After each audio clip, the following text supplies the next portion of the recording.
Dr. Squatch just sold for over $1 billion. Now, this probably isn't the first time that you've ever heard of Dr. Squatch. You probably know them from their viral videos and from Sydney Sweeney's boob ads. In June of 2025, this brand was bought by Unilever for $1.5 billion. But that wasn't just a random outlier. That was a thoughtful, planned, manufactured process. By the way, if we've never met before, my name is Daniel Moran. I've helped well over 100 entrepreneurs grow past $1 million a year. I've had my own 8-figure exit as a founder, and I've had one 9-figure exit as an investor. So I've seen across the board what works and what doesn't work. And I can tell you that Dr. Squatch was not an accident. In fact, they followed a pretty predictable formula.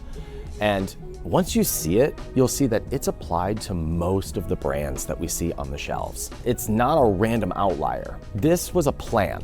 And when you take the same plan and you sprinkle it into your business, you're gonna sell more stuff regardless of what market you're in. So first things first, it's not like soap is a brand new idea. I mean, look at this shelf. I mean, we've got entire sections of the store dedicated to soap and shampoo. This is a big market. There's multiple billion-dollar businesses selling soap and personal care items. But what Dr. Squatch did better than anybody else is they knew their person and they spoke to one core person clearer, better, and louder than anybody else could. And as a result, they don't blend in with all of the other random soaps. And that's why a company like Unilever just has to buy them for $1 billion.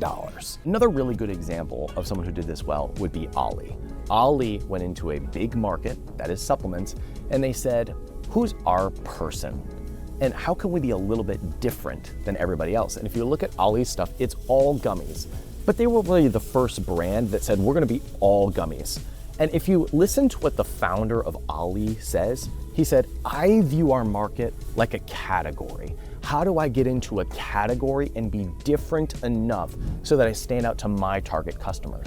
And at the time, that meant that they went all gummies. And you can see they're just a generic supplement brand like everybody else, but they have it for every little problem that you could deal with, and they have a gummy for it. And as a result, Ollie sold for a whack ton of money. So the takeaway here is go into a big market and then stand out to a small group of people. And if you get that group of people to come into your market share, you can't help but dominate over time. There's probably no better way to illustrate this idea than looking at the food space, because there is a lot of money in food. I mean, food brands can sell for hundreds of millions, if not billions of dollars. We could be here all day and look at examples.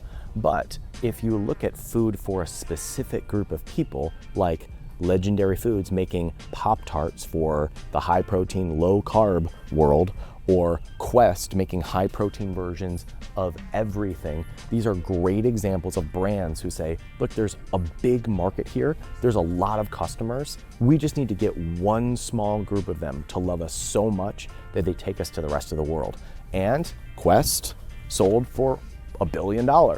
Legendary, I think, was founded by some former founders of Quest who said, we got our money, now we're gonna go into this brand. So the formula is going into a big market and carving out a small group of people that you know better than anybody else. And Dr. Squatch did that in soap, where nobody else had done that.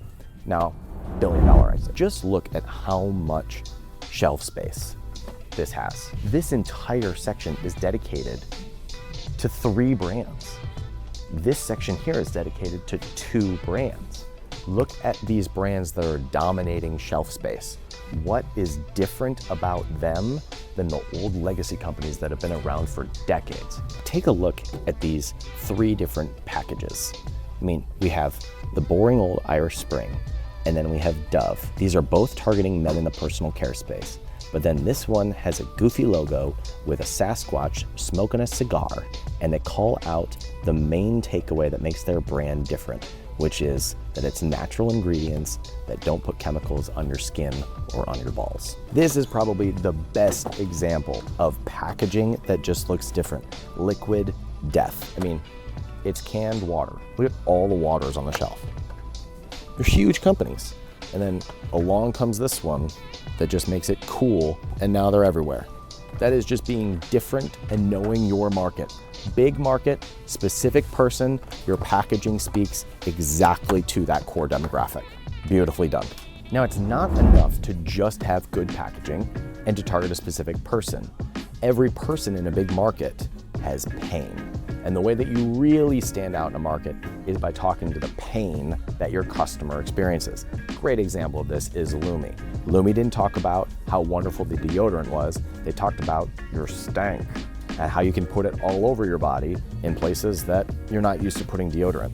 The same was true with Native. Native talked about the pain, the problem of putting harsh things on your skin. Notice that these things pop off the shelf differently than Gillette or Old Spice or Dove. These are the old legacy brands that no longer have the dominance that they used to.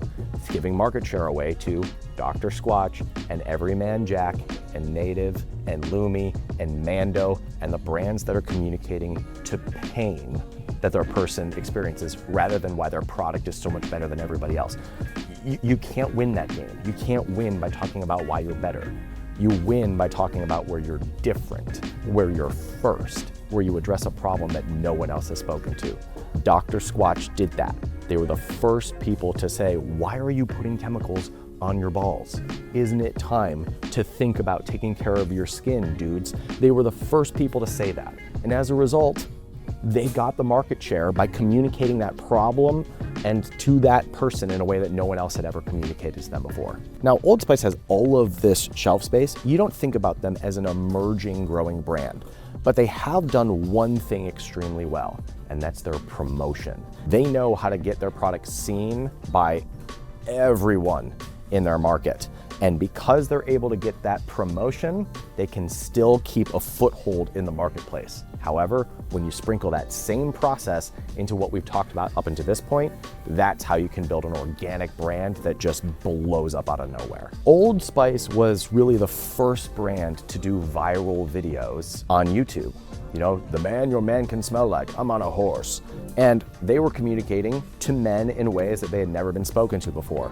But then you take somebody like Dr. Squatch, and Dr. Squatch created viral videos that spoke directly to their person and about the problem that it solved. And now this nobody brand is almost as big as Old Spice in about 1/10 of the time with 1/100th of the budget, and it's $1 billion exit. And it's not the only one. Once you know the person that you speak to and the pain points that they experience, if you focus on promotion then, that's how you blow up. Now, there are other ways to get promotion that aren't just making a viral video. So for example, this is the Rox body care brand right now.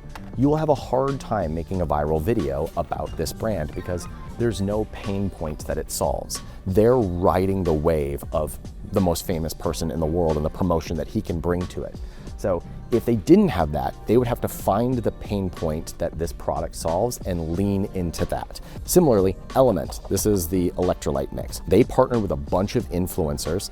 They haven't had a viral video. They don't talk about the pain point that they solve. They just go on the backs of the promotion they get from all of their partnerships. Find the pain that your person is experiencing, and you can just blitz that with media. Or you just partner with the people who already have the exposure and you get the word out. The important point to note is that the promotion side of it comes after you know your person, the pain that they experience, and you're different enough to get their attention. Now, the part that almost nobody knows about is that Dr. Squatch sold a few years ago. This isn't their first exit. In a lot of these examples, there is a point in the growth process where they partner with some investors or with a private equity group, and that was the case with Dr. Squatch. A couple years ago, they partnered with private equity. That's a group of people who have experience in business and can raise a bunch of money, and they plowed capital into this business to give it the distribution that they knew it needed in order to become $1 billion business. You will see that playbook play out in a bunch of other brands. Once you have the person and once you know the pain point and you get a little bit of promotion and you start to break into a market, that's when a company needs a lot of funding in order to get out to the masses. That's when you see partnerships in the form of private equity come in. It's only after that partnership that it can get the mass scale to become $1 billion exit. And I want to show you a couple examples. Dr. Squatch is just one of them. Dollar Shave Club is a great example of this. They had their person and their pain point, they had that famous viral video, and then they were acquired by private equity a few years later. Our blades are f***ing great. Bought by private equity, bought by private equity, bought by private equity, bought by private equity. Do you get the point? Why do all of these private equity groups buy up these brands? Because once they have the awareness, then they need funding to get the distribution. That's how they get into all these retail stores. That's how they create the partnerships to get all of this shelf space. So as a result, these big private equity groups plow money into the business to give them the distribution. That's how they end up on retail shelves. You don't skip to getting on retail shelves. You first target the person and the pain point, then work on your promotion, and then a partnership can get you on the shelf of retail. Don't try to skip all those steps and just show up on the shelf. That won't make you a multimillionaire. You become a multimillionaire by communicating to the person and how your product solves their pain. That's the way to do it. That's what all these brands have done. Hey Al, guess what? Bought by private equity. Banana Boat. I'm just gonna figure them out right now. Banana Boat, who owns? I'm gonna see who owns Banana Boat. Edgewell Personal Care. Guess what they are? Private equity. They're a private equity group. The thing that I think is so cool about this is once a brand gets acquired by a big private equity group or a conglomerate, and they're publicly traded, that means that they're owned by pensions and they're owned by individuals. It means that the products on the shelves that we buy every day are owned by people like you and me. So as you can see, like, this isn't random. These aren't outliers. There is a kind of a formula that all of these big brands follow. The end point is that they sell for millions of dollars. Right before then is when they partner with investors inside of a private equity group. But before that, they get exposure via promotion. And that promotion comes from knowing the pain that your person is in. If you know your person and what pain they're in, you'll be able to speak directly to it. And that gives you something different to talk about to make you stand out from all the other big brands that are usually on the shelf. If you crack that nut, then it's time to promote it to a wide audience. You can do that with viral videos or with influencers or by dominating Amazon or by having really good meta ads. But that's the point where you really double down into where you're different from everybody else. That's when you break into the awareness where everybody's talking about you. And then you get the attention of investors and private equity groups that want to back you. And then you sell for billions of dollars. That can take a long time. But I mean, in Dr. Squatch's case, it took less than 10 years. That's absurd. Like, it'd never be the case that you could sell $1 billion business in less than 10 years. I'd invite you, next time you're in a store, just look at the brands that are on the shelf. Wonder who owns this? How did they start? What pain did they solve? Is there someone else on the shelf that solves a pain point better than them? If so, watch that brand, because that's gonna be the brand that breaks out and takes away the market share of these other brands. Or the brand says, ooh, these guys are getting market share.